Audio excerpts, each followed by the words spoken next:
A continuación les voy a presentar a nuestros expositores. Ellos son Gabriel Harper, él es supervisor del equipo de servicios laborales en PwC Chile, forma parte de PwC Chile desde el año 2016 y anteriormente formó parte del equipo de litigios laborales en el estudio jurídico Eizaguirre y compañía. Es abogado con magíster en Queen Mary University of London y la Pontificia Universidad Católica, y cuenta con más de 9 años de experiencia en materias laborales y tributarias. Junto a Gabriel estará también Francisca Álvarez, es supervisora del equipo de servicios laborales en PwC Chile. Antes de formar parte de PwC Chile desde el año 2011, trabajó en el área laboral de KPMG, desde el año 2008 hasta el 2011. Luego, en el área laboral de Estudio Cuevas y Abogados.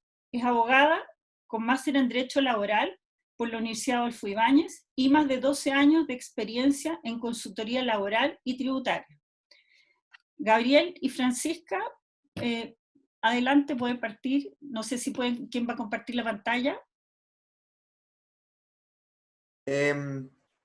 Primero la voy a compartir yo, porque la primera parte de la exposición estoy a cargo yo y después Francisca, y mientras Francisca hable, yo voy a ir pasando la presentación a medida que ella vaya avanzando. Bueno, hola a todos, muchas gracias por participar en este seminario en línea que Pamela y Andrés nos han pedido que hagamos para ustedes, para la FEC, y hemos preparado con muchísimo cariño, así que cualquier cosa que vaya saliendo, por favor, dejen sus preguntas en el chat y al final, como dijo Pamela, en los últimos 15 a 30 minutos vamos a intentar contestarlas todas si nos da el tiempo, ¿cierto? En todo el tema COVID, vamos a ver, ahí se ve la pantalla completa, me imagino. Todo el tema COVID, desde que comenzó, ya desde comienzos de marzo, pero las fases más avanzadas del virus son de mediados de mes. Para mí un hito en todo este proceso es cuando se suspendieron las clases, que fue el 16 de marzo, y nosotros como PwC Chile, los servicios laborales, hemos realizado seminarios en línea 1 o 2 veces a la semana desde entonces, ya llevamos 6 abiertos, más los privados que hemos realizado para gremios como el suyo.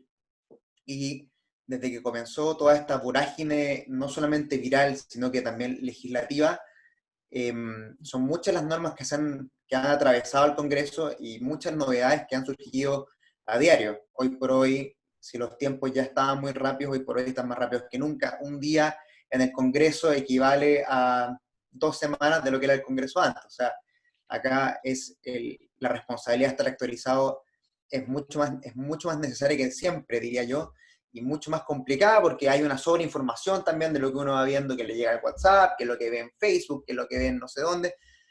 Una sobreinformación que se le dice, y esta sobreinformación genera desinformación.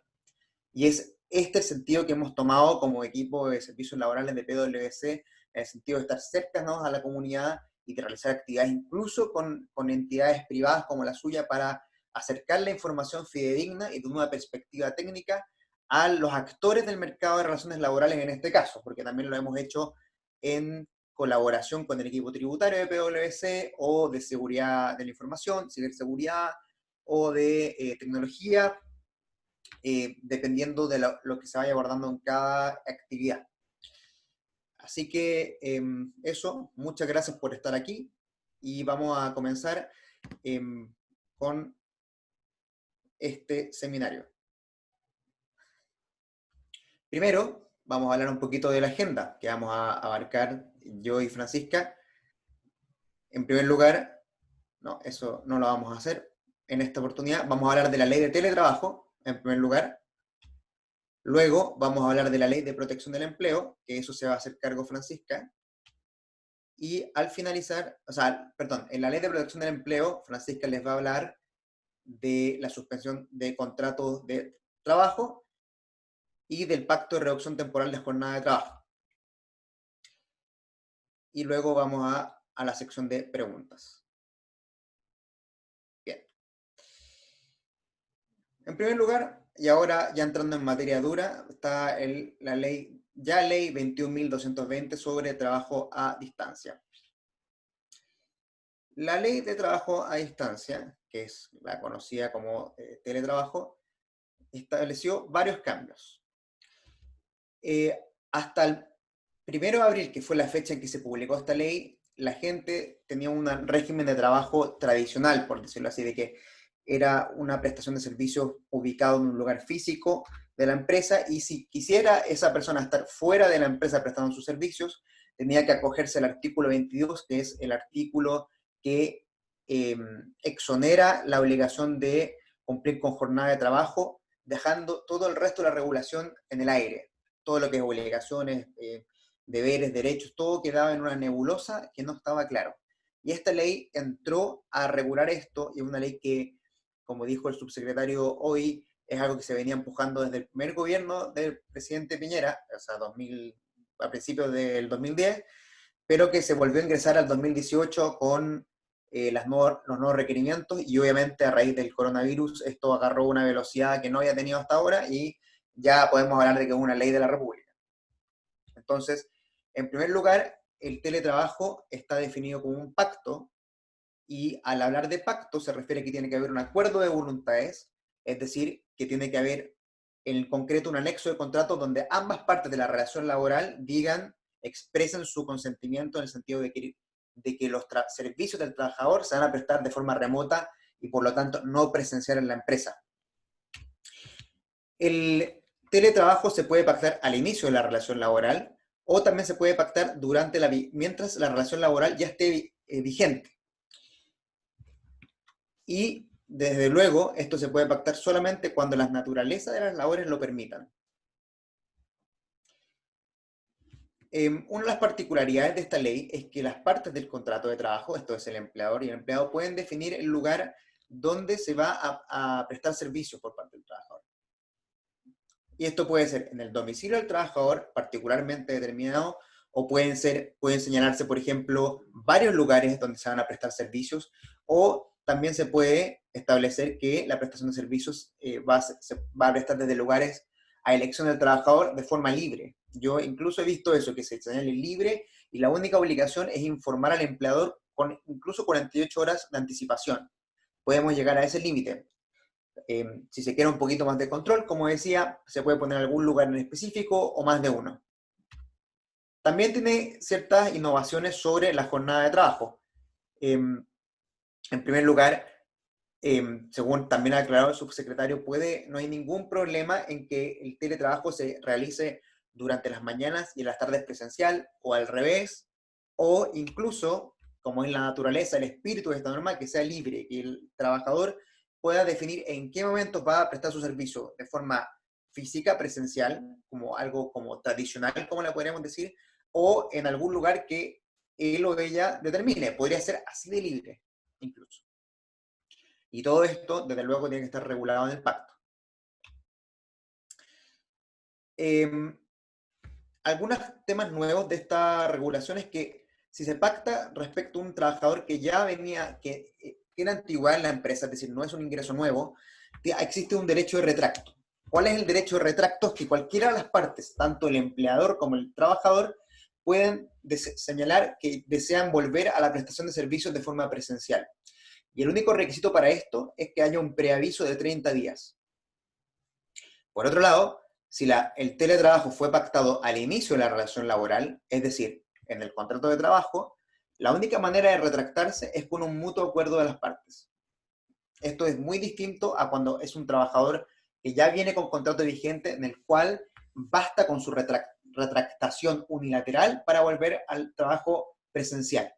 Lo que es fundamental, porque como se trata de una relación laboral que ya ha iniciado en el pasado, es posible que alguna de las partes no esté conforme con cómo se está desarrollando esto. Y ese es el espíritu, eso es lo que persigue esta norma. Y luego, también es importante que dentro de estas cláusulas se incluya una que hable sobre la propiedad de los elementos que se están utilizando para prestar servicios. Es decir, si se va a proporcionar un computador, por ejemplo, tiene que señalarse en el contrato de quién es el computador y cuál es el computador, por supuesto, y esto es obviamente para evitar disputas a futuro. Y desde luego, no se le puede cargar costos al trabajador por este motivo.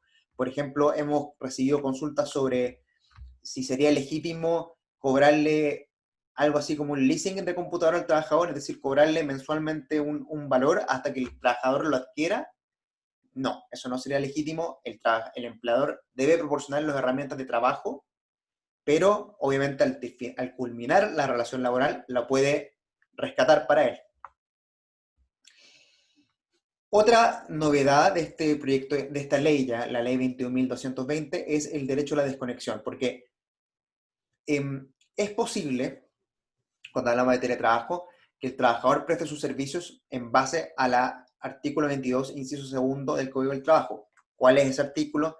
Se le conoce así a cuando no hay obligación de registrar jornada, es decir, puede trabajar a cualquier hora, sin límite y por supuesto sin pago de horas extra, porque no hay límites. Cuando se está con teletrabajo, se puede estar con jornada ordinaria, que es con las 45 horas semanales, 8 a 10 horas diarias, o con el artículo 22, inciso segundo. Ahora, la innovación que implanta esta ley, que no existía antes, es el derecho a la desconexión. ¿Cuál es el derecho a la desconexión? Es un periodo de 12 horas dentro de un día en el cual el trabajador no puede recibir ningún tipo de requerimiento, ningún tipo de órdenes, ni siquiera ni por WhatsApp, ni por mail, ni de ninguna manera. Y este es un derecho que está garantizado, es decir, lo pacten o no lo pacten las partes, el trabajador tiene derecho a él.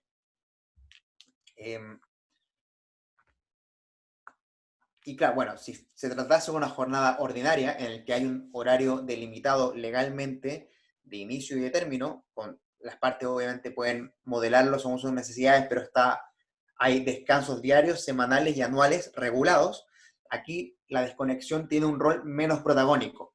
Pero si estamos hablando de un artículo 22, inciso segundo, la desconexión es clave y es algo no totalmente novedoso. De hecho, como decía el subsecretario, es algo que no existe en América Latina, excepto en Costa Rica y en países desarrollados de Europa. Así que es bastante innovador y obviamente busca, el objeto es que favorecer el descanso de los trabajadores, permitirlo el mínimo de 12 horas diarias.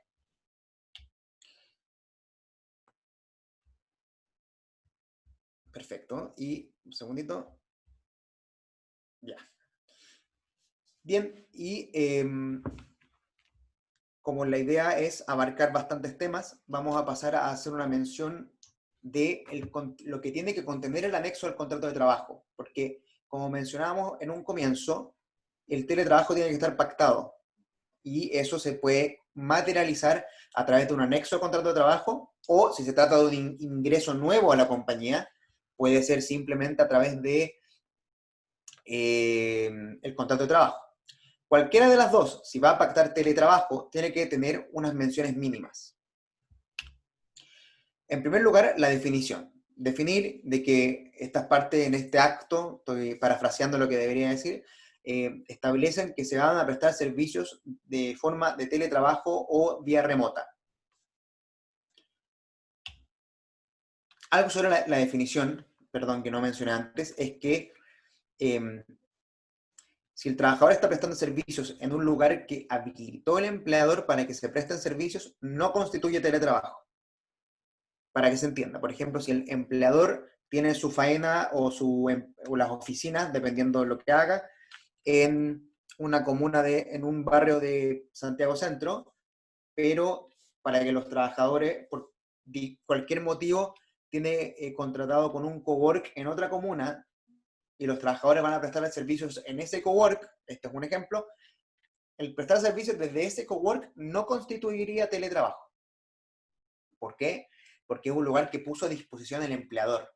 El teletrabajo es cuando es un lugar distinto a la empresa y lugares contratados por la empresa también. Entonces, cuidado con esa distinción al momento de señalar, de definir esto del teletrabajo. Luego se tiene que señalar la duración también, porque el teletrabajo se puede pactar como una forma de prestación de servicios de forma indefinida, como a futuro, o se puede señalar, por ejemplo, que va a durar 2 meses o sujetarla, por ejemplo, al levantamiento del estado de catástrofe a propósito del COVID. No hay ningún problema con hacer eso. Y eso lo aclaró hoy día en el seminario de hoy el subsecretario también.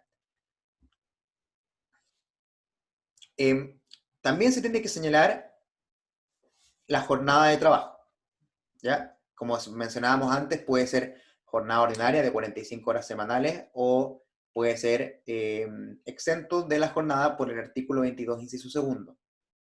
Es decir, no es muy distinto a lo que existe hoy en las jornadas presenciales. Uno puede pactar con el trabajador la jornada ordinaria o puede pactar con el trabajador la exención de la obligación de registrar la jornada. Lo que sí es que en este anexo de teletrabajo es obligación para las partes, en realidad para el empleador, señalar cuál es el mecanismo de registro que va a utilizar si es que se va a cumplir con jornada. Y estos, hay muchos sistemas en línea con tecnología que facilitan esto y que están autorizados por la Dirección del Trabajo. Si ya está definido, hay que indicarlo en el anexo o en el contrato de trabajo. Desde luego puede ser libre y con preaviso, ¿cierto? Se tiene que señalar el lugar donde se va a prestar servicio, y por lugar puede ser cualquiera, puede ser el domicilio del trabajador, o se pueden señalar 3 domicilios distintos, o se puede señalar que es libre también, como mencionábamos en un principio. Igual, lo ideal, a nuestro parecer, es que hay que ser lo más específico posible, porque va a facilitar las labores de fiscalización de la Dirección del Trabajo, cosa que, por ejemplo, si uno pone, va a prestar servicios en un lugar determinado, pero en realidad no era tan así, va a estar en otro lugar, y la Dirección del Trabajo va a ese domicilio a fiscalizar, y el trabajador no está, puede suponer una infracción. Entonces, hay que ser bien acucioso, bien celoso con el lugar que uno establece en el anexo o en el contrato.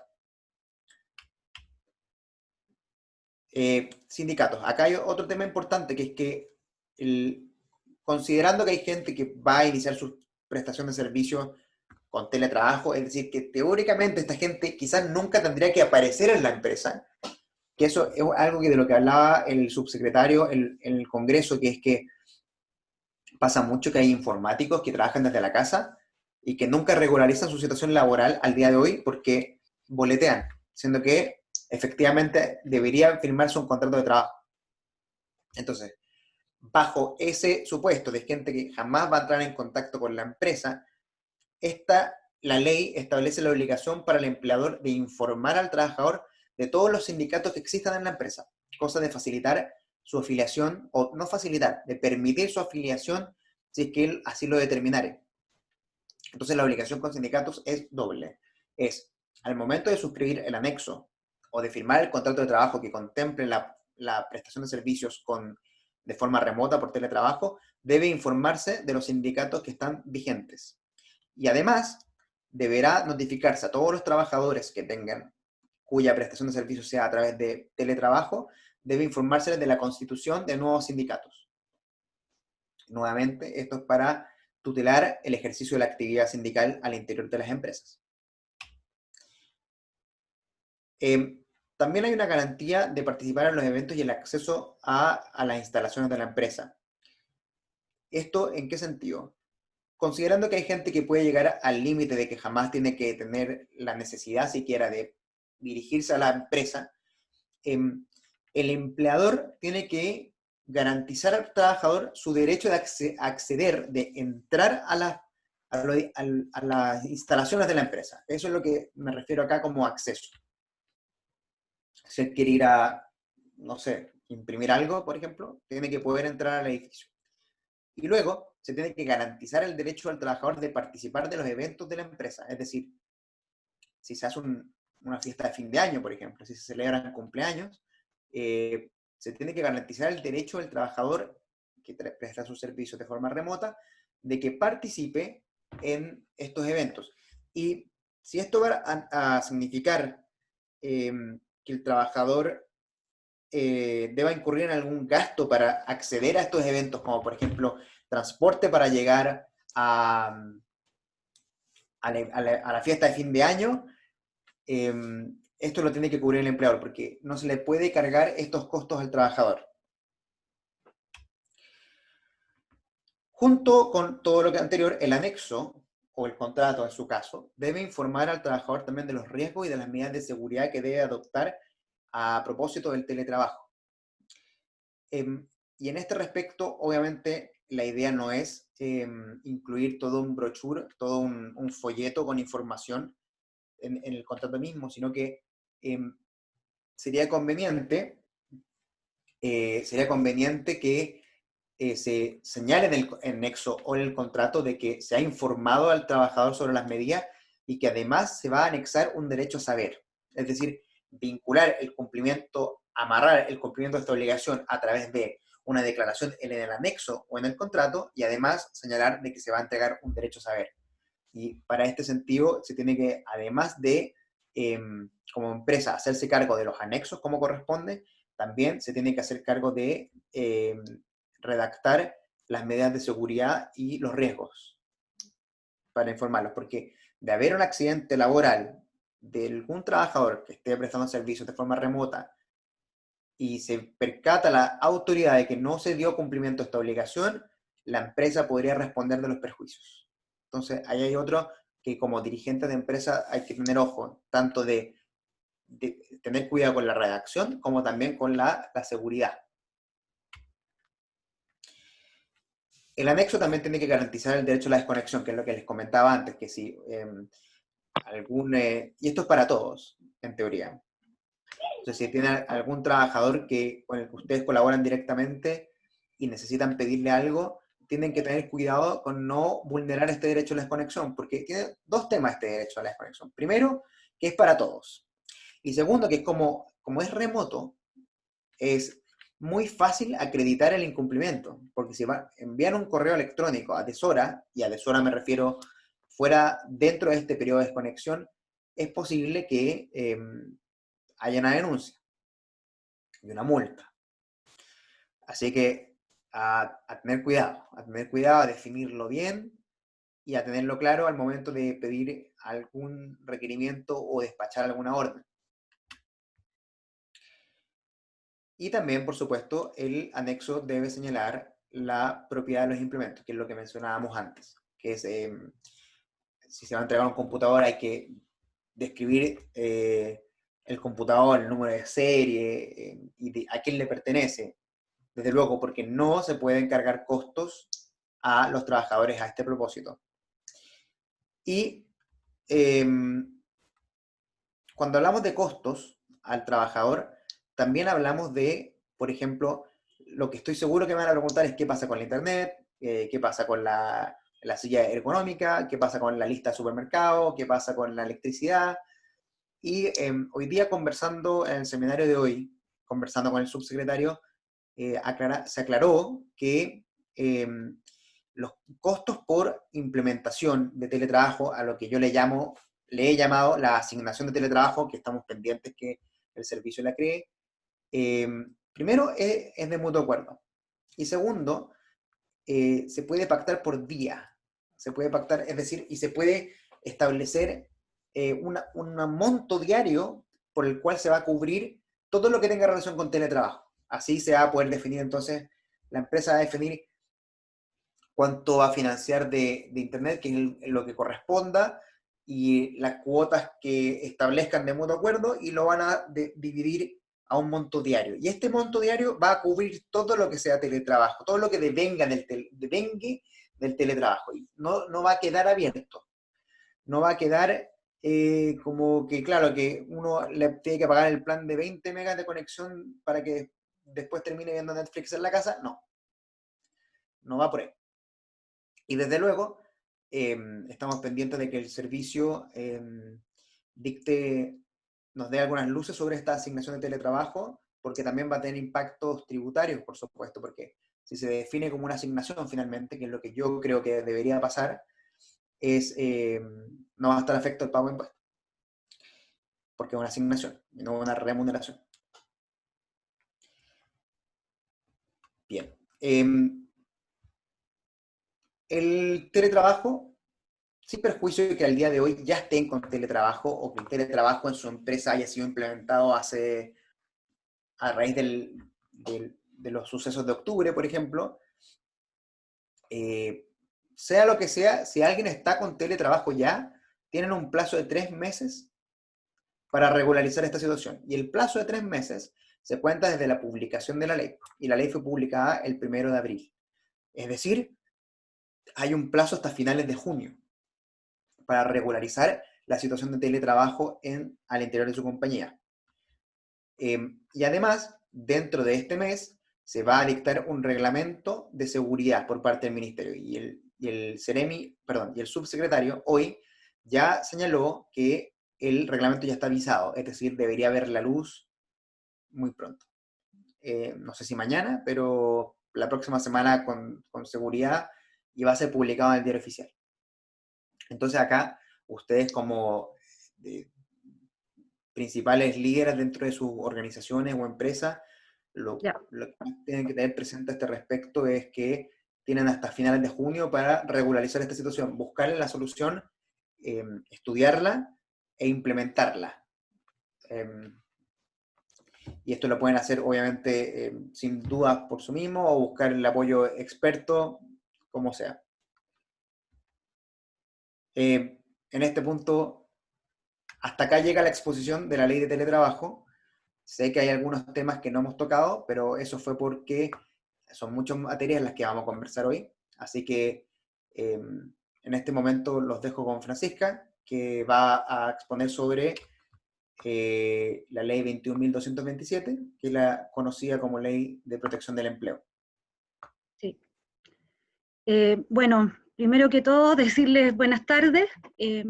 Nuevamente mi nombre es Francisca Álvarez, ya fui presentada, soy abogada del área de servicios laborales, y hoy la idea es comentar con ustedes el contenido de esta ley de protección al empleo, que me imagino la mayoría ya ha escuchado algo sobre ella, porque ha estado en los medios y está todos los días y últimamente más, de hecho.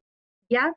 Antes de partir con la presentación, me gustaría comentarles ciertos aspectos generales de esta ley.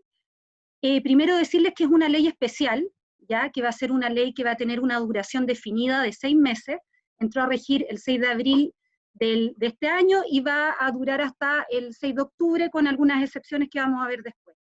Pero es una ley especial, por lo tanto, no es una ley en fondo de carácter indefinido, sino que es una ley que impulsó el gobierno para paliar los efectos del coronavirus en las relaciones laborales, ¿ya? Es una ley que aplica a todo tipo de empresas, en el fondo con esto quiero decir empresas grandes, medianas, pequeñas y pymes, y que el foco principal, en el fondo cuál es el corazón de esta ley, es cuidar las relaciones laborales y evitar los despidos masivos desde las empresas, ¿ya? Esto a través alivianando en el fondo los costos remunerativos por estos meses que tienen las empresas, ya sea suspendiendo la relación, como vamos a ver, o reduciendo las remuneraciones, como es otra opción que entrega la misma ley. Y junto con esto, por otra parte, el trabajador en el fondo no va a quedar indefenso, en el sentido de que va a poder recibir ciertos montos, prestaciones que va a entregar el seguro de cesantía. Ya, eso en términos generales es lo que busca esta ley. Algunos datos bien cortitos que ha entregado la autoridad, que son hasta este lunes, tienen referencia a cuántas empresas se habían inscrito en el seguro de cesantía para acogerse al beneficio, y los números son bien impactantes. Por ahora, hasta el lunes, habían más de 57.000 empresas ya registradas, lo que abarca un universo de casi ya 800.000 trabajadores, los que podrían verse, en el fondo, acogidos o afectados por las prestaciones de esta ley que vamos a revisar, ¿ya? En su gran mayoría, independientemente que en los medios puedan sonar más tal vez las empresas grandes, digamos, esta ley ha tenido un uso intenso en las medianas y pequeñas empresas. De hecho, lo que nos contaba el subsecretario hoy día es que la mayoría de estas pequeñas y medianas empresas no registran más de 10 trabajadores en el fondo para inscribir en los beneficios de la ley. Entonces, esto quiere decir que independientemente de que hay mucho bombo y platillo de que hay empresas grandes usando la ley, y como les digo, no hay ningún tipo de limitación para que lo usen, el corazón de la ley también ha ido dirigido a los que, está bien, a las pequeñas y las medianas que se ven en en estas épocas más apretadas y obviamente van a tener más dificultades. Dicho esto, podemos partir con la que viene, en el fondo, ¿qué vamos a revisar hoy? Las tres situaciones que regula esta ley. Primero, vamos a revisar de qué trata la suspensión temporal del contrato de trabajo por un acto de autoridad. Luego vamos a revisar la suspensión temporal del contrato de trabajo, pero por mutuo acuerdo entre el empleador y el trabajador. Y luego vamos a revisar los pactos de reducción de jornada. La primera, la suspensión temporal por acto de autoridad. ¿En qué consiste? Vamos a explicar fácilmente y brevemente en qué consiste esto. ¿Qué significa? Significa que en caso que se dicte un acto de autoridad, ¿qué es un acto de autoridad? Me dirán ustedes. Bueno, un acto de autoridad es la cuarentena, es el toque de queda, puede ser el cordón sanitario. En el fondo, cualquiera de esos actos, en el caso que se dicte cualquiera de esos actos, usemos la cuarentena, que me parece que es el ejemplo más fácil. En caso que se dicte una cuarentena en una determinada zona, ya sea en una comuna, en una ciudad, incluso podría ser todo el país, que impida que tu empresa, que tu fábrica, que tu oficina pueda prestar sus servicios, en el fondo se vea limitado totalmente a prestar sus servicios, en ese caso, las relaciones laborales que tú mantengas con tus trabajadores se van a entender suspendidas de forma automática, de pleno derecho, como decimos los abogados. ¿Qué significa esto? Que habiendo un acto de autoridad que te afecte, en el fondo que afecte y que prohíba, por tanto, que tú prestes tus servicios, las relaciones laborales que tú mantienes con tus trabajadores se pueden entender suspendidas de pleno derecho, sin necesidad de que el trabajador te firme ningún documento, sin necesidad de tú de pedir ningún tipo de autorización. Se entiende que la relación laboral se suspendió, dado esta cuarentena dictada en la comuna, por ejemplo, que yo tengo mi tienda, mi fábrica, mi empresa, ¿ya? Por lo tanto, mientras, en el fondo, se vea suspendida la relación laboral, estos trabajadores afectados van a poder recibir prestaciones, o sea, plata del seguro de cesantía, ¿ya? Durante los meses que dure esta suspensión por acto de autoridad. ¿Cuánto va a durar? Obviamente va a durar lo que dure la cuarentena. O sea, si hay una cuarentena que dura un mes en esa determinada comuna, eso es lo que va a durar tu pacto de suspensión temporal por acto de autoridad. Luego, ¿cuáles son los efectos entonces de estos actos de autoridad? En general, es que pueden suspender las relaciones laborales en sus efectos más importantes, como vamos a ver después. Después también, mientras estén suspendidas las relaciones laborales por acto de autoridad, las empresas no van a poder despedir a los trabajadores, salvo por la causal del artículo 161, que como ustedes saben es la de necesidades de la empresa o desahucio escrito, que son las causales que dan derecho en Chile al pago de indemnización por años de servicio. Esa es la única causal que tú podrías usar para un trabajador que tiene en estos momentos suspendida su relación laboral por esta cuarentena. Sigamos en el caso de la cuarentena para que se entienda mejor. Luego, la ley tampoco aplica a todo tipo de trabajadores. Ojo, aquí hay ciertos trabajadores que están excluidos de la ley y que el gobierno está buscando otras formas de protegerlos, ¿ya? ¿Quién no está incluido? Los trabajadores independientes, por ejemplo, los trabajadores honorarios, los trabajadores públicos y administrativos, los trabajadores jubilados, los trabajadores que no están afiliados al seguro de cesantía. Recordemos que el seguro de cesantía partió el 2002 recién, ¿ya? Trabajadores más antiguos que no se hayan nunca afiliado al seguro de cesantía tampoco podrían acceder a estas prestaciones que va a entregar el seguro. Y hay ciertos casos especiales que también la ley dice que son trabajadores que no van a poder acogerse. ¿Como cuáles? Por ejemplo, el caso de un trabajador de tu empresa que durante la cuarentena está con una licencia médica. En ese caso se entiende que el trabajador está recibiendo el subsidio. Por lo tanto, no puede acogerse al beneficio que entrega el seguro de cesantía. Tampoco los trabajadores que prestan servicio en empresas de servicios esenciales, ¿ya? Los trabajadores del aeropuerto, lamentablemente, no van a poder acogerse a esta ley, ya que trabajan en una empresa esencial determinada por la autoridad. Y también hay casos especiales respecto a empresas que hayan pactado anexos de continuidad de trabajo, independientemente de la cuarentena. Sabes que mis trabajadores pueden seguir prestándome los servicios porque trabajamos, imaginémonos, a través de teletrabajo, pueden ser, imaginemos, un estudio de abogado, pueden seguir prestando el servicio y por lo tanto yo también les puedo seguir pagando. No hay necesidad entonces de yo acogerme a esta suspensión automática o de pleno derecho cuando dictan un acto de autoridad como la cuarentena, usando el ejemplo más. La próxima slide, gracias Gabriel. Entonces, ¿qué se suspende de la relación laboral? Las obligaciones más importantes. Cuando yo suspendo temporalmente mi contrato de trabajo por una cuarentena que me está afectando, yo como trabajador dejo de estar obligado a prestar los servicios. No tengo que ir a la oficina, no tengo que ir a la empresa, no tengo que ir a la tienda, no presto servicios. Pero por otra parte, tú como empresa o empleador no tienes que pagar remuneración, ¿ya? Pero ¿qué obligación de acuerdo a esta ley sí vas a mantener? Son el pago de las cotizaciones previsionales de estos trabajadores. Aquí varias cosas que hay que tomar atención. Primero es que la empresa va a hacerse cargo tanto de las cotizaciones del trabajador como las de las empresas, ¿ya? No solo las de la empresa, ambas, se tienen que hacer cargo de ambas. Y la única cotización que no vas a tener que pagar durante este periodo de suspensión es la de la Ley de Accidentes del Trabajo y Enfermedades Profesionales. De esa cotización las empresas están exoneradas o sea, no la tienen que pagar. Y la base de cálculo que tú vas a tener que usar para el pago de estas cotizaciones es el 50% del promedio de las últimas 3 remuneraciones que haya recibido el trabajador.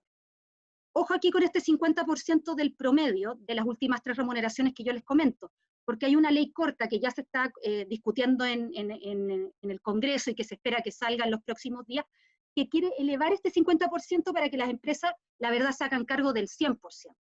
Lo que hoy día nos comentaba el subsecretario del Trabajo es que puede que algunas cotizaciones queden al 100 y otras al 50, pero también podría pasar que queden al 100. Entonces, ojo aquí, que hoy la norma habla del 50%, pero podría esto elevarse al 100, ¿ya? Y también en este caso, respecto a las cotizaciones, la ley entregó una facilidad a las empresas.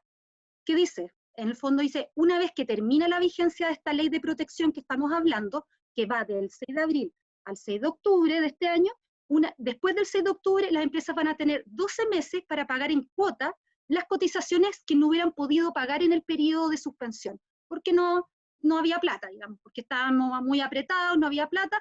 Yo voy a poder pagar en cuotas, sin multa y sin intereses, esas cotizaciones atrasadas. Esa es una facilidad que se les da por ley a las empresas.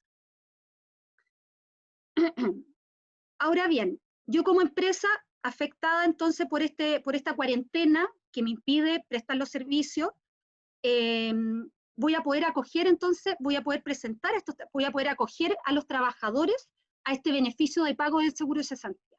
Pero para esto tus trabajadores, no es cualquier trabajador lamentablemente, los trabajadores tienen que cumplir con ciertos requisitos.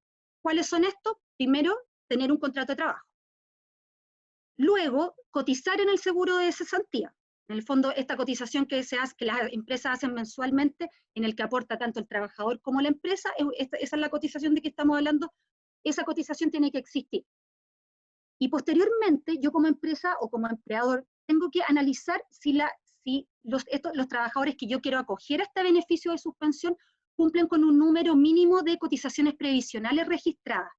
Porque la ley te dice, para que el trabajador pueda en el fondo acceder a esta plata que va a entregar el seguro de cesantía, tiene que cumplir o tener 3 cotizaciones continuas a la fecha anterior a la dictación del acto de autoridad, que en este caso es la cuarentena, o tendría que tener al menos 6 cotizaciones continuas o discontinuas en un periodo de un año, siempre y cuando las últimas 2 sean con el mismo empleador, ¿ya?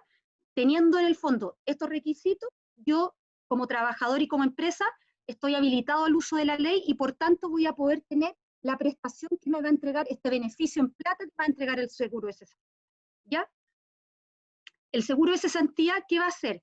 Me va a pagar el promedio, es el promedio de los últimos 3 meses de remuneración imponibles que haya devengado el trabajador antes de la fecha de la dictación de la cuarentena. ¿Ya? Ese es el promedio, es la base, es el promedio, es el monto en plata que ellos van a pagar, digamos. Obviamente con algunas reglas que vamos a ver un poquito más adelante. ¿Y de dónde saca el seguro de cesantía esta plata? Ustedes me dirán. No todo es un subsidio del Estado.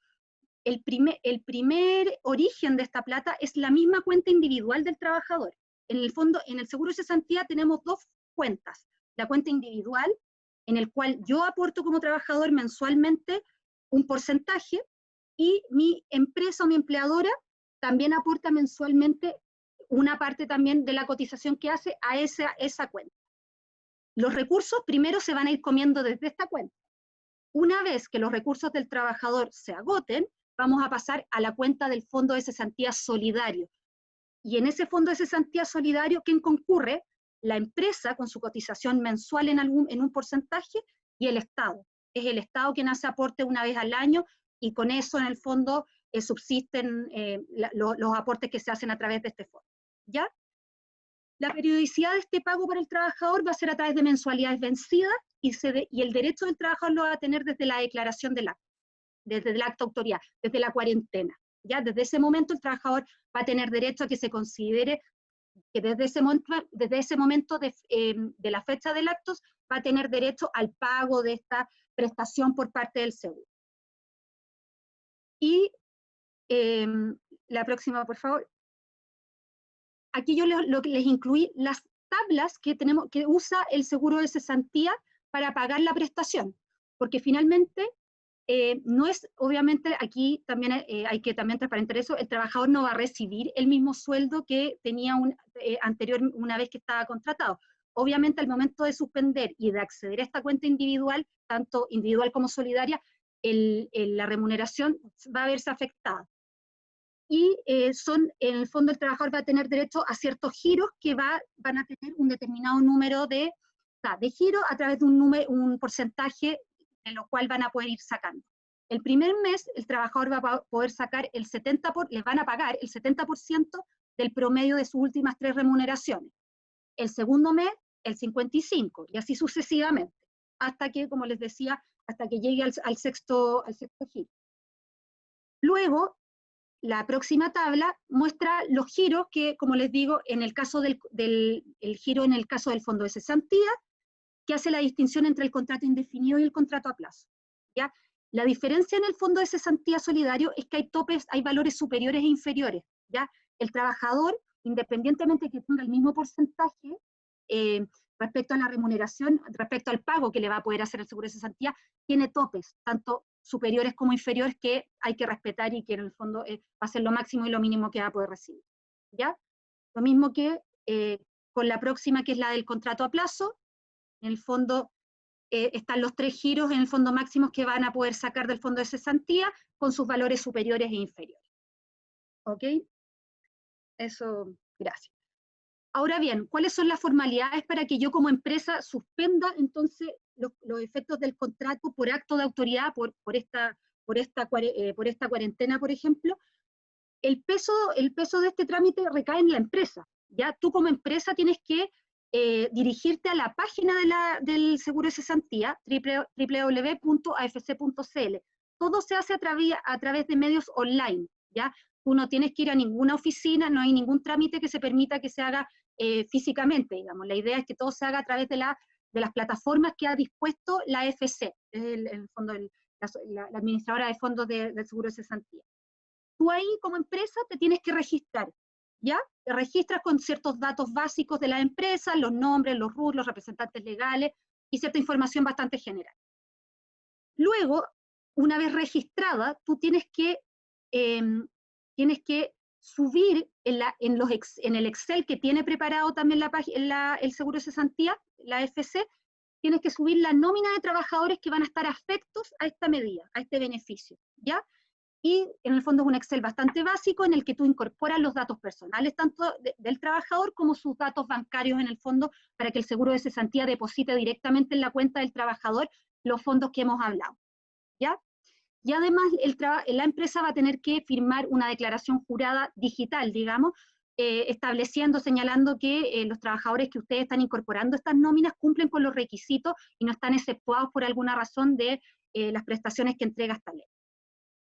Y finalmente las empresas también tienen otra carga, es que van a tener que informar mensualmente a la Dirección del Trabajo qué trabajadores están sujetos a esta suspensión por acto de autoridad, ¿ya? Esta nómina, la verdad es que tiene un sentido bastante de control público, digamos, porque nosotros todos como ciudadanos vamos a poder revisar qué empresas están haciendo uso de esta ley, ¿ya? Eso respecto a la suspensión, entonces, por suspensión de los efectos del contrato de trabajo, por el acto de autoridad, por la cuarentena, por el toque de queda, por los cordones sanitarios, etc.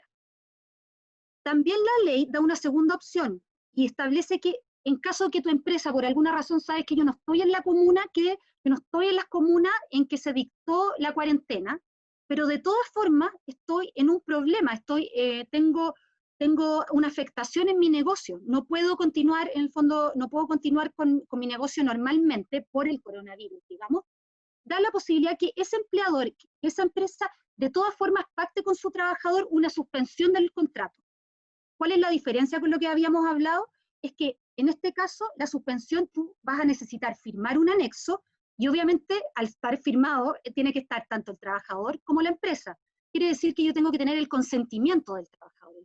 El trabajador tiene que estar de acuerdo conmigo con suspender los efectos de nuestra relación laboral, que son los mismos que ya habíamos conversado, que significa que el trabajador no va a seguir prestándome los servicios y yo no voy a seguir pagando la remuneración, sino que únicamente las cotizaciones previsionales de acuerdo a lo que les comenté hace un ratito.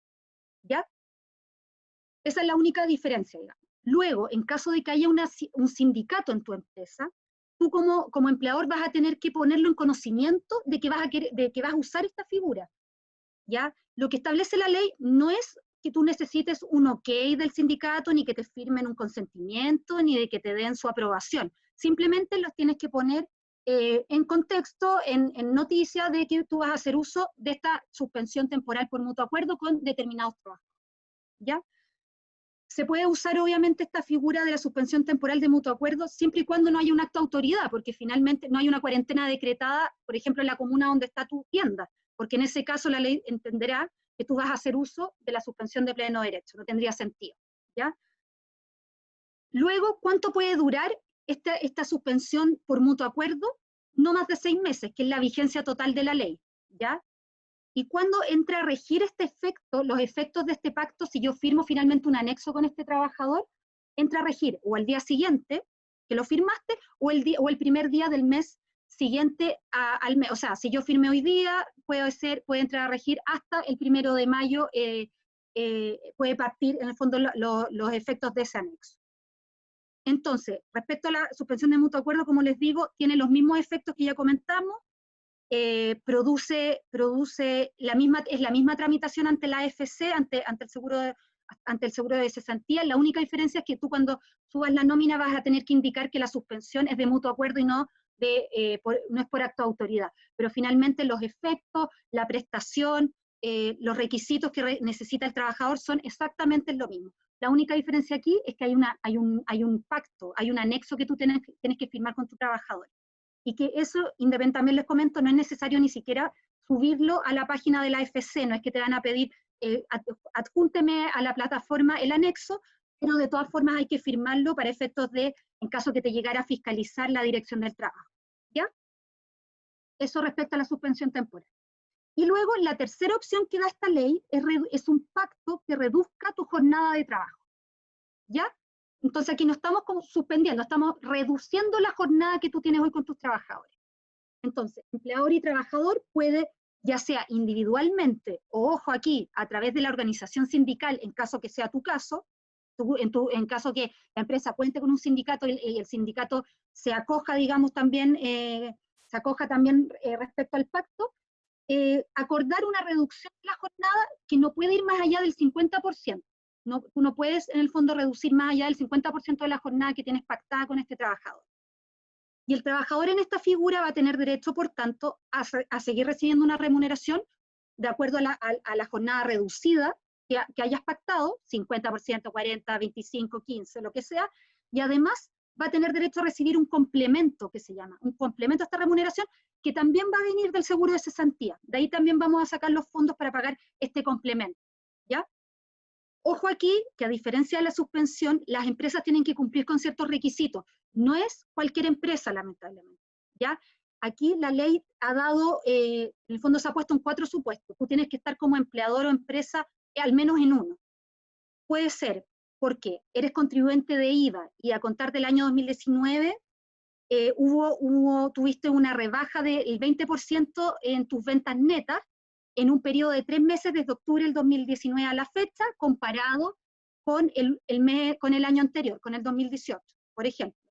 O también la ley establece, en caso que tú estés en procedimientos de reorganización concursal, procedimientos de insolvencia, en el fondo en caso que estés en procedimientos de quiebra especiales que establece la ley. O el cuarto caso es cuando tú eres una empresa que presta servicios esenciales, ¿ya? Que por tanto no te afecta la autoridad, porque a las clínicas, a los hospitales, por ejemplo, al aeropuerto, como les decía, al metro, a las micros, no les afecta esta autoridad y por tanto no pueden suspender. De todas formas, acá la ley dice, mire, usted como empresa de servicios esenciales, de todas formas, en caso que necesite reducir o redistribuir su jornada por continuidad operacional o por proteger la salud de sus trabajadores, va a poder en el fondo pactar con ellos esta reducción temporal de jornada. Pero en el fondo son empresas que tienen que estar en alguna de estas 4 situaciones. Lo mismo que en la suspensión, los trabajadores con los que yo quiero firmar este pacto de reducción también tienen que tener cierto número mínimo de cotizaciones, ¿ya? En la FC. En este caso, si el contrato es indefinido, al menos 10 cotizaciones continuas o discontinuas, y en el caso de los contratos a plazo, al menos 5 cotizaciones continuas o discontinuas. ¿Desde cuándo? Desde que la persona empezó a cotizar en el seguro o desde el último giro que hayan hecho, ¿ya? Y al menos 3 de esas últimas cotizaciones tienen que ser continuas con el empleador que tú vas a firmar. Suena medio enredado, yo lo sé, pero de todas formas va a estar la presentación y la van a poder revisar después, en el fondo leerla calmadamente, pero son requisitos que hay que mencionar porque, como les digo, en caso que los trabajadores no tuvieran este número de cotizaciones, van a ser rechazados y por tanto la empresa no va a poder acogerse a este beneficio. El pacto de reducción tiene varias limitaciones. La primera, como les comentaba, es que tú no puedes reducir más del 50% de la jornada de una persona. También hay una prohibición para las empresas, porque dice, ojo ahí, si usted pacta con algunos trabajadores esta reducción y después quiere contratar trabajadores quiere contratar nuevos trabajadores que en el fondo realicen actividades similares a los que tiene hecha la reducción, va a tener que primero ofrecerle a estos trabajadores con la jornada reducida a sus puestos. Usted no puede llegar y contratar nuevos trabajadores en este caso, ¿ya? Después hay una prohibición expresa de que las personas con fuero laboral, me refiero al fuero maternal, el fuero de los dirigentes sindicales o el fuero del comité paritario, tampoco tú los puedes acoger al pacto de reducción temporal de jornada. Y también lo que les explicaba es que si la empresa cuenta con un sindicato, es la misma regla que la suspensión. Tú vas a tener que poner en conocimiento al sindicato de que tú vas a hacer uso de estos pactos, pero no es necesario, en el fondo, alguna ratificación expresa del sindicato ni su consentimiento. En el fondo, no es una notificación vinculante para la empresa notificar al sindicato. ¿Cuánto puede durar este pacto en caso que para ti, en el fondo, tenga sentido o funcione, estás en esta hipótesis? Depende del tipo de contrato. 5 meses para el contrato indefinido, 3 meses para los contratos a plazo. Y ojo aquí con el efecto. ¿Cuándo tiene efecto el pacto? Firmo el pacto, ingreso a la página de la ADT y ingreso los datos y quiero acogerme a este pacto. La ley establece, lamentablemente, que no tiene un efecto automático, no es al otro día como dice el pacto de suspensión. En este caso tú vas a tener que esperar hasta el primer día del mes siguiente. O sea, si yo lo pacto hoy día, este pacto entraría a regir el 1 de mayo, ¿ya? Esto es algo que la ley corta que les estaba contando que están en conversación en el Congreso para ciertos cambios que le quieren hacer a esta ley, también quieren que en el fondo cambiarlo para que el efecto del pacto sea también al día siguiente en el fondo de que se firmó, de que se registró. ¿Ya? Entonces, las obligaciones que va a tener la empresa en caso de reducir la jornada, va a seguir, en este caso, a diferencia de la suspensión, aquí la empresa sigue pagando remuneración, ojo, equivalente a la jornada reducida, por supuesto, que tiene como base de cálculo el promedio de las últimas 3 remuneraciones. Aquí también hay una regla especial respecto a que le dice a las empresas, ojo señor, independientemente de esta jornada reducida, usted va a tener que seguir pagando bonificaciones o remuneraciones esporádicas o especiales que tenga derecho el trabajador, así como asignaciones no imponibles ni tributables, ¿ya? Así como, por ejemplo, la colación, la movilización, y lo mismo también con una bonificación especial, tal vez un bono, un aguinaldo, ese es el sentido de esa norma. y el trabajador va a tener el derecho, como les decía yo, a recibir por parte del seguro de cesantía este complemento que le va a pagar el seguro. Y el empleador también, la empresa, también va a continuar teniendo que pagar las cotizaciones previsionales, pero las que correspondan a la jornada reducida en este caso, ¿ya? De acuerdo a lo que tú pactaste en el anexo de reducción de jornada. ¿Cómo se calcula el complemento que entrega el seguro de cesantía? Hay varias reglas que establece la ley. Estas son, si la jornada se reduce en un 50%, el complemento va a ascender a un 25% del promedio de la remuneración imponible del trabajador, del promedio de los 3 últimos meses de la remuneración imponible del trabajador. Si la jornada se reduce en menos del 50%, el complemento se va a determinar de forma proporcional. Pero de todas formas hay un tope máximo de pago por el complemento de 225.000 pesos por cada trabajador. Y en caso de una jornada ordinaria de 45 horas a la semana. En caso que tu trabajador tenga, en fondo, trabaje menos horas, ese tope máximo se va a reducir también proporcionalmente a las horas trabajadas.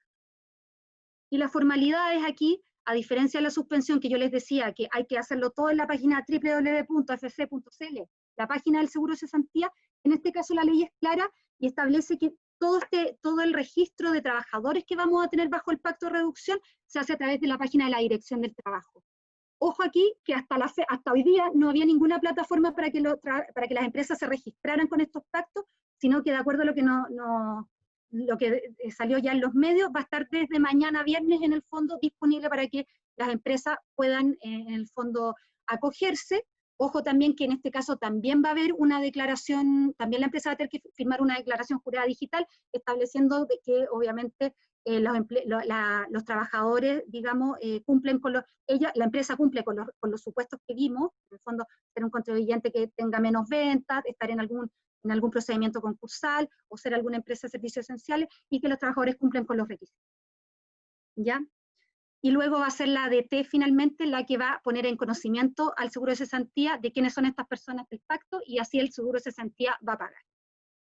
Eso respecto también a los pactos de reducción. Y otras disposiciones también que establece esta misma ley que nos gustaría recalcar porque son súper relevantes para que ustedes las tengan presentes, es que durante el periodo de esta ley, de la ley de protección, que partió el 6 de abril, que dura hasta el 6 de octubre en términos generales, o mientras el estado de catástrofe que dictó el gobierno el 18 de marzo se mantenga vigente, las empresas no van a poder despedir a sus trabajadores basados en caso fortuito o fuerza mayor por el coronavirus. ¿Ya? Eso está prohibido, quedó prohibido por la ley, norma prohibitiva. Y otra norma que también queremos destacar es que también da la posibilidad a las empresas que después del 18 de marzo, que fue cuando se dictó el estado de catástrofe por el presidente Piñera, y esa empresa, en el fondo, hasta antes de la dictación de esta ley, no tuvo otra posibilidad que echar a sus trabajadores, en el fondo la ley dice, mire señor, si usted por alguna razón considera que puede reincorporarlos, reincorpórelo, y digamos que este término de contrato no pasó, usted los reincorpora a su trabajo y los acoge a esta ley para que la persona, en el fondo, no pierda el trabajo, no se pierda la relación laboral, sino que simplemente usted suspenda la relación y en el fondo este trabajador pueda recibir las prestaciones, el beneficio que va a pagar el seguro de cesantía. Es una norma también especial que introdujo esta ley que también es bien interesante.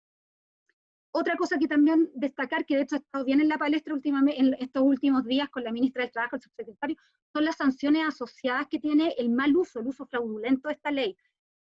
Son bien fuertes, son penas privativas de libertad, hablan de multas de hasta el doble del beneficio mal usado.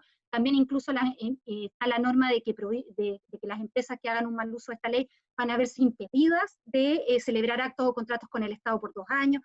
Entonces también se ha puesto harto el acento ahí en que la idea es de que las empresas hagan un uso de buena fe, en el fondo, respecto a los beneficios que entrega esta ley para los trabajadores.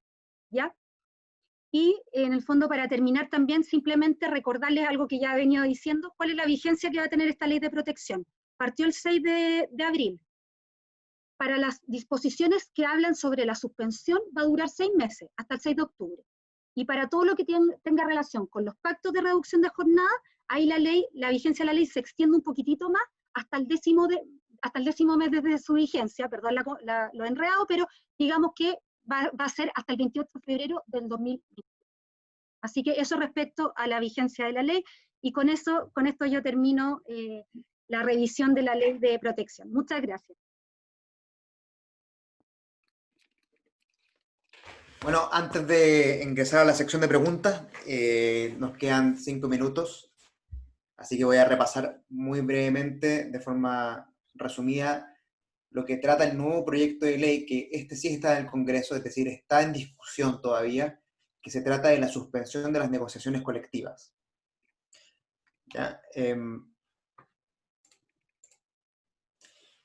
Al respecto, el proyecto de ley dice que las negociaciones que están vigentes al día de hoy o las que se van a iniciar se van a suspender automáticamente o, como decimos nosotros, de pleno derecho.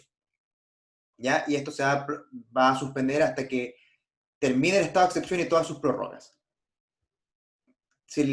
En este sentido, si es que la empresa tiene establecimiento en más de una región, la suspensión va a regir hasta que se levante la suspensión en todas. Y también tengan presente que si las partes acuerdan continuar con la negociación colectiva, eso es posible.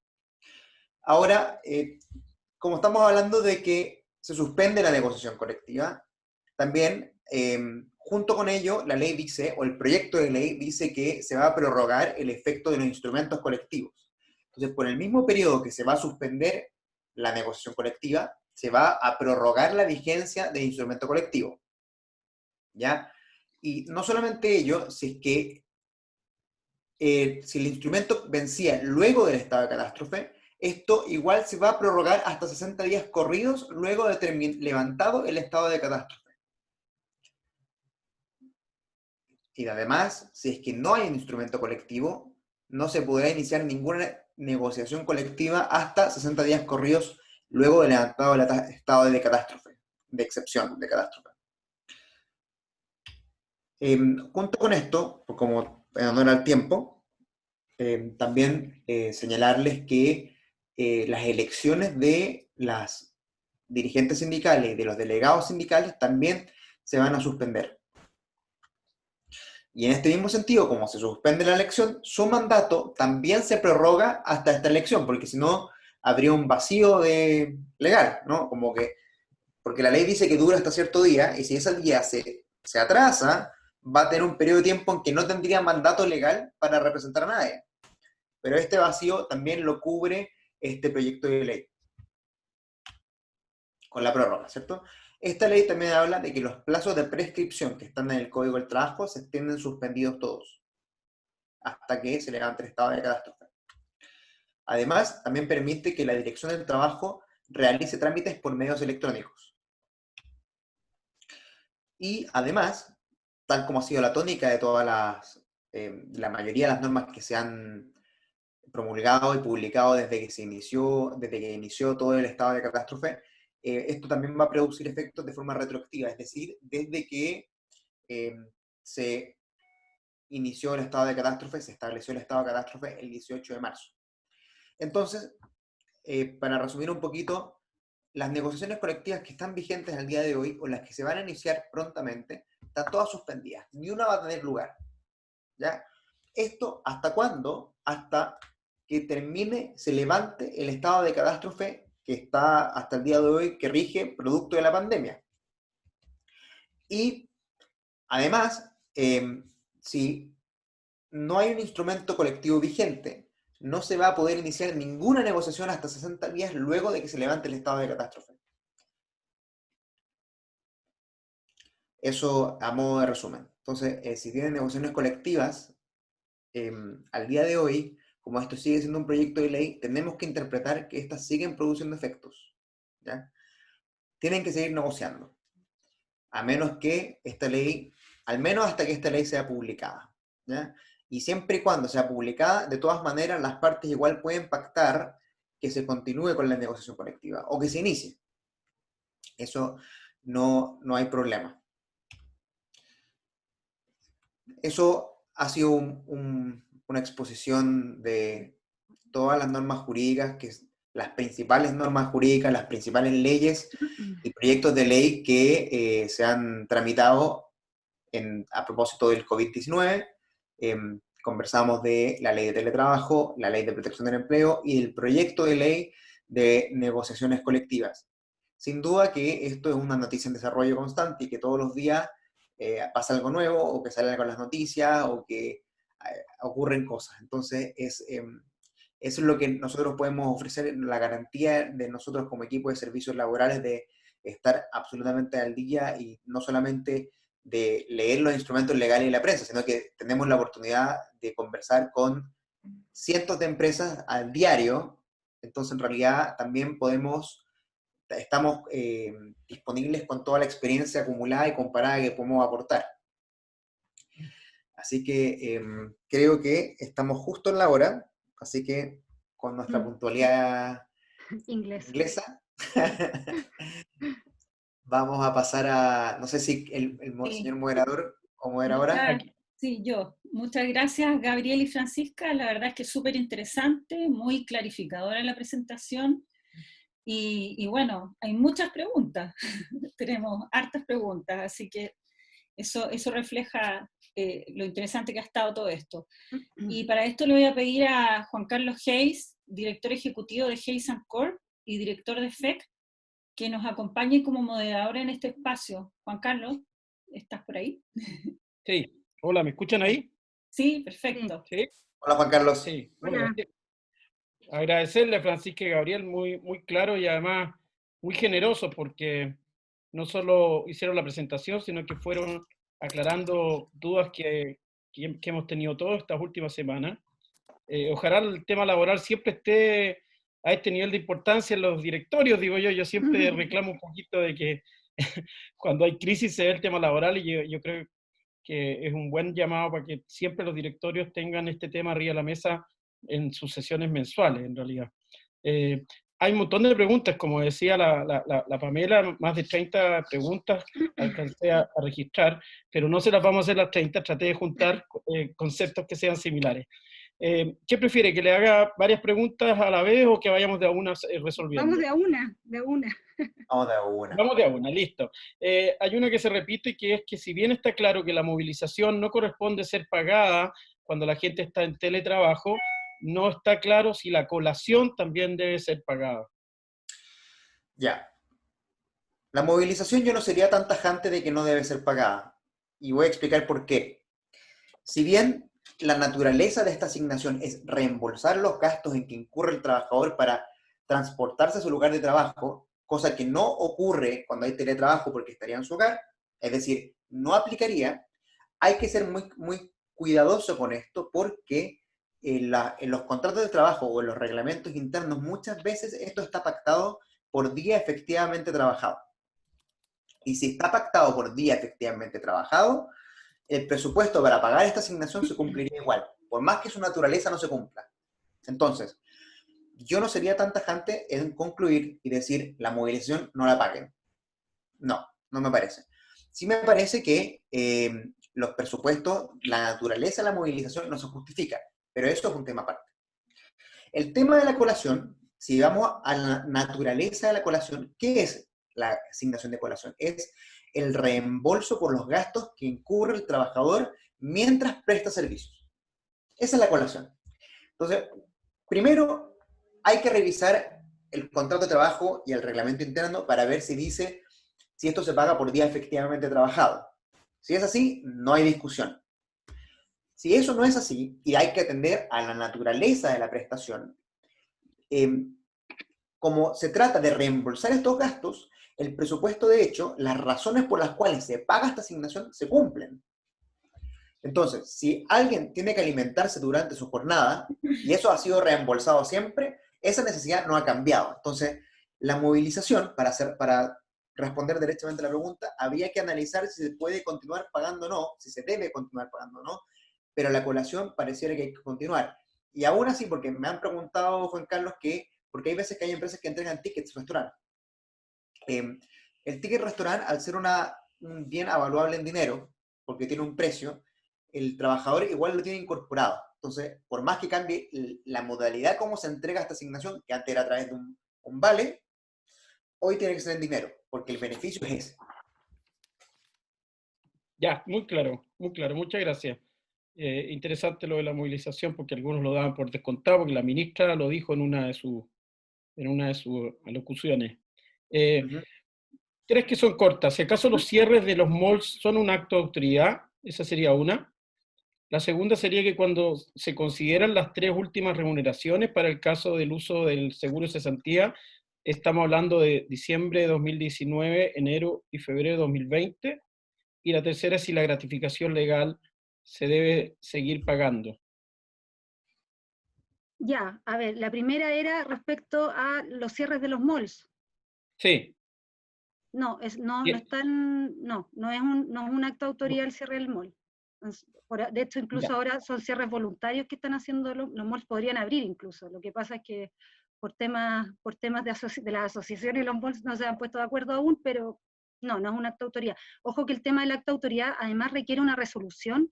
No lo dije porque finalmente hay muchos temas técnicos que también, detalles que, pero también requiere, el acto de autoridad requiere que haya una resolución del subsecretario de Hacienda y del subsecretario del Ministerio del Trabajo. ¿Ya? Así que no es simplemente, no basta con que Ya. Mañalich salga el juez y diga cuarentena en Chillán. Además vamos a necesitar en el fondo la resolución formal del subsecretario, como les digo, de Hacienda y del Ministerio del Trabajo. La segunda era Ya. respecto a Si el acaso promedio de las últimas tres remuneraciones. Es que va a depender, Sí. en el fondo, de la fecha de suspensión. Va a depender de cuándo tú suspendas o de cuándo tú, en el fondo, firmes el pacto de reducción de jornada. Son los 3 meses anteriores a la fecha en que se dicte el acto. ¿Ya? ¿Y hasta cuándo tenemos fecha para poder firmar ese acto? En el caso de la suspensión, por ejemplo, de mutuo acuerdo, ¿tú dices? Sí, sí. Es que Sí, la de mutuo sí, acuerdo, como te digo, mientras haya una afectación de tu negocio por el coronavirus, tú lo puedes firmar. ¿Ya? En el caso de los pactos de reducción de jornada, también tú podrías firmarlo hoy, digamos, pero también tienes que cumplir con los requisitos.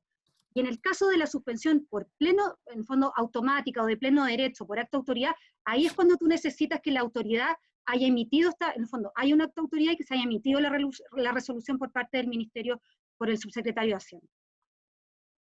Ya, muy claro. La tercera era si la gratificación legal hay que seguirla pagando. Ya, eso es algo, es algo bien discutible porque efectivamente cuando la ley habla de las remuneraciones, que en el fondo cuando establece qué obligaciones la empresa no va a tener que seguir realizando, es el pago de las remuneraciones, el artículo 41, en el cual en el fondo dentro de su inciso segundo está la gratificación.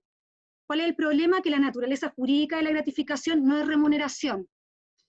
A ver, siempre lo más conservador va a ser decirles sigan pagándola, pero yo creo que en el caso de la gratificación hay que hacer un análisis de cómo ustedes la tienen pactada, ¿ya? Si es una gratificación garantizada, si es una gratificación que está sujeta en el fondo a la obtención de utilidades a fin de año, en el fondo en abril. Yo creo que hay que hacer un análisis más allá de contestar sí o no, aunque obviamente, nuevamente, no es algo que esté, no hay una respuesta expresa en la ley, ¿ya? Es algo que hay que analizar, diría yo, pero obviamente tal vez siempre la solución más conservadora es pagarla. Y es algo, como tú decías, Gabriel, hoy día, es algo que de hecho la Dirección del Trabajo lo ha dicho en un dictamen del 2016, creo que tú mencionaste, hoy día en el webinar con su secretario, en el fondo que la Dirección del Trabajo se ha pronunciado respecto a esto y ha dicho que la empresa, en caso de suspensiones de la relación laboral, debe seguir pagando la gratificación. Pero nuevamente, yo creo que está sujeto a análisis y revisión de acuerdo a como tú también tienes pactada tu cláusula. No sé, Gabriel, si quieres agregar algo. Sí, solamente complementar, porque yo estoy completamente de acuerdo con lo que dice Francisca, que hay que estar atento al dictamen.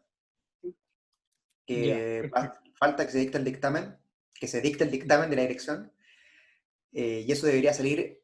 El plan original, según el subsecretario, era que se dictara luego de que se publicara la ley corta, pero ahora la ley corta está un poco entrabada del Congreso, así que dejó entrever de que eso va a ser más pronto.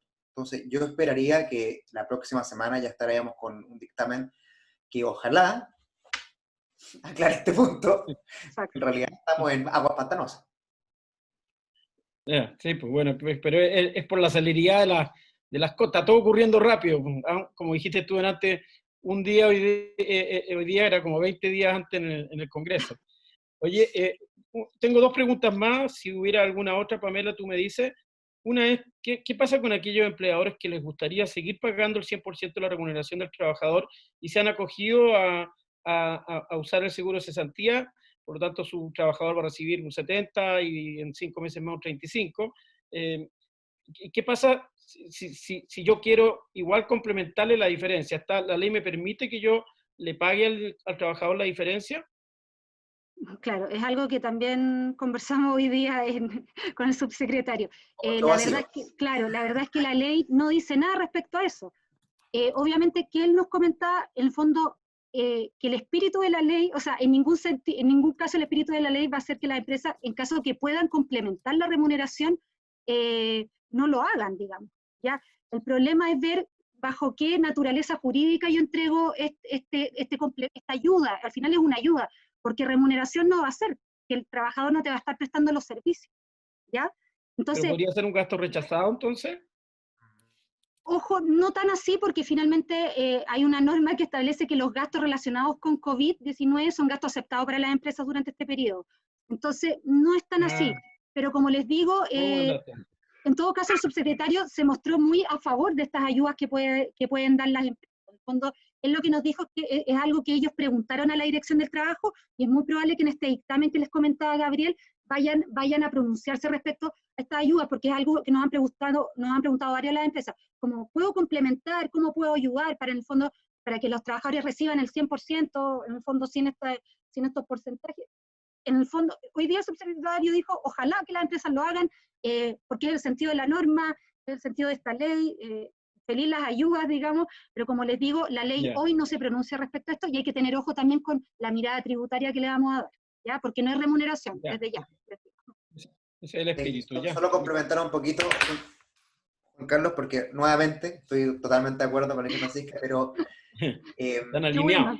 Qué bueno, sí, qué bueno. pareciera que trabajáramos juntos. Parece, claro, No, en realidad como la idea es ayudar y el subsecretario tuvimos la suerte de haber que transparentó la intención del Ejecutivo en esto que es permitir la ayuda, pero no perdamos de vista de que este dictamen debería salir la próxima semana. Entonces, ustedes que son los que toman las grandes decisiones en sus compañías, cuando hablen de esto, la recomendación más conservadora sería decir, esperémonos un par de días antes de tomar la definición, porque quizás lo regulen. Entonces, para no quedar offside, mejor, yo sé que cada día es como 20 días de antes, pero tenemos un poco de tiempo antes del fin de mes, por lo menos. El primer giro de la FC va a ser el 30 de abril, y si no, el 7 de mayo. Entonces, lo importante es eso, y que cuando firmen anexos, no se amarren con alguna decisión, sino que déjenlo abierto. Ya, muy Para ser muy claro. conservador. Sí. Me queda un par nomás. Me pareció escuchar que la cotización de accidentes laborales se suspendía para aquellos trabajadores que... sí, es una cotización. Sí, eso está, lo señala expresamente la ley. Es una cotización que las empresas, en el fondo, mientras estén bajo esta suspensión del contrato de trabajo, no deben pagar.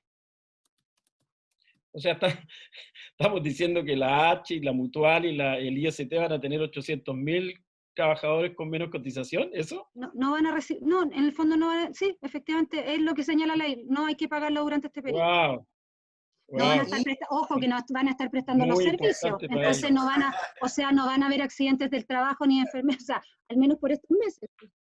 Ese es el sentido. Muy importante para ellos. Son dos cosas, claro, porque no deberían haber accidentes del trabajo, claro. ¿no? Y enfermedades profesionales, bueno, los que vienen con enfermedades... Podrían haber, sí, ese es el tema, podrían haber que se arrastren. Que con COVID, como la trazabilidad es difícil, ya estarían desmarcándose un poquito por ahí, entonces en realidad el desfinanciamiento de las mutualidades vendría de la mano también con una baja en la carga de trabajo. Ya, tengo una pregunta, una persona que me parece que fue Francisca, dijo que esta ley de usar el seguro de cesantía, había regulado como delito y como una infracción grave el mal uso del beneficio en caso de que el trabajador el empleador más bien se ponga de acuerdo con un trabajador para obtener esos beneficios, ese dinero. Y alguien me pregunta si eso se incorporó en la ley 20.393 y por lo tanto sería como el 13º delito de la ley 20.393, eso implicaría multas de hasta 21 millones de dólares para los ejecutivos. No, O sea, no, las ¿no sanciones es están en así? la misma ley de protección al trabajo, en la 21.227 en todo caso. No se incorporó en esa ley que tú me mencionas. Ah, ya, que parece que Pero salió por algo en el favor no lo diario. hagan igual, no Es porque que no es haya claro, sanción. exactamente. Ya. Yo no tengo más preguntas. No sé si Pamela, tú tienes alguna. Ya, la verdad es que Oye, estamos en muchas la gracias. hora, todavía, me escuchan, ¿no? Todavía Sí. estamos, o sea, quedan preguntas en el chat, quedan varias preguntas en el chat, pero yo creo que estas preguntas las vamos a tener que contestar posteriormente, porque habían hartas preguntas, ¿no? Y tenemos que pasar a otro tema. Yo les quiero dar las gracias a Gabriel, a Francisca y a Juan Carlos por este espacio, ¿no? Y entiendo que ustedes, Gabriel y Francisca, van a poder responder las preguntas después. Sí, queríamos sugerir que los que preguntaron dejen su correo electrónico, se los contactamos directo. Sí. ¿Qué les O también parece? está nuestro contacto en la presentación que se les va a hacer llegar. Nos pueden Así enviar un que correo. Exactamente. también feliz de contestar preguntas y dudas que puedan tener. Súper, muchas gracias. Muy, Oye, quiero aprovechar. muy generosos además. ¿Ah? Gracias a ustedes por la atención, ya que sabemos que los abogados somos un poco fomes, pero esperamos que haya No, sido... para nada. Oye, No, al vamos contrario. a pasar a un espacio siguiente, Juan Carlos. Quiero ¿Ya? aprovechar también este momento para entregarles una noticia, una grata noticia, y es que producto de la alianza que tenemos con la Facultad de Economía y Negocios de la Universidad de Chile, podemos ofrecerle a nuestros adherentes, estamos aprovechando, hoy día les mandamos un correo, pero estamos aprovechando también este momento para informarles, para poder realizar cursos en forma exclusiva y gratuita a través de e-learning. Para esto le voy a pedir a Camila Gress, coordinadora de consultoría corporativa de FED, que nos está acompañando hoy día, de FED de la Universidad de Chile, que nos acompaña hoy día y que nos pueda explicar muy brevemente de qué se trata. Hola, buenas noches a todos. Exactamente como Pamela les comentaba, desde el área de asesoría corporativa de negocios de la Universidad de Chile y producto de nuestra actual alianza, queremos invitar a todos los adherentes de FEC a participar de un curso totalmente gratuito. Podrán elegir entre 6 temáticas diferentes, que son las que están apareciendo en este momento en la pantalla. Cada curso tiene una duración de 1 mes, son en formato online, y podrán certificarse en la materia. La idea en el fondo es poder mejorar y renovar algunos de los conocimientos que los participantes tienen. Está pensado en pequeñas y medianas empresas familiares, y para poder inscribirse lo hacen a través del link que les fue enviado en el comunicado, como comentó Pamela el día de hoy. Además, en este correo van a poder encontrar más información al respecto. De todas formas, cualquier duda me pueden escribir a cgres@unegocios.cl. Les dejaré mi correo de todas formas en el chat y me inscriben por cualquier duda. Que tengan buenas noches y quedan todos los adherentes muy invitados a participar de esta campaña. Súper. Muchas gracias, Camila. Bueno, esperamos que se entusiasmen con tomar algunos de los cursos que se están ofreciendo. Bueno, y para ir terminando, quiero recordarles que la misión de FEC es apoyar a las familias empresarias a continuar su legado a través de las generaciones. Por si alguno de los asistentes está interesado en consultar sobre FEC y motivado en formar parte de esta comunidad, por favor no duden en contactarnos. También quiero contarles que seguiremos conectándonos con más webinars sobre temas que esperamos que sean de su interés y sirvan de apoyo para poder sobrellevar este momento que estamos todos viviendo. El próximo miércoles 29 estaremos conectados con un interesante webinar, Protocolo Familiar, la continuidad de la familia empresaria en tiempos de incertidumbre. Las invitaciones se enviarán por mail y se publicarán en las redes sociales. Así que desde ya los dejo a todos súper y cordialmente invitados. Bueno, y estamos terminando. Muchas gracias a todos ustedes, a nuestros expositores, a nuestro moderador Juan Carlos, a la Francisca, a Gabriela, a todos los participantes. Cuídense y les deseo que tengan un excelente fin de semana a todos. Muchas gracias. Hasta pronto.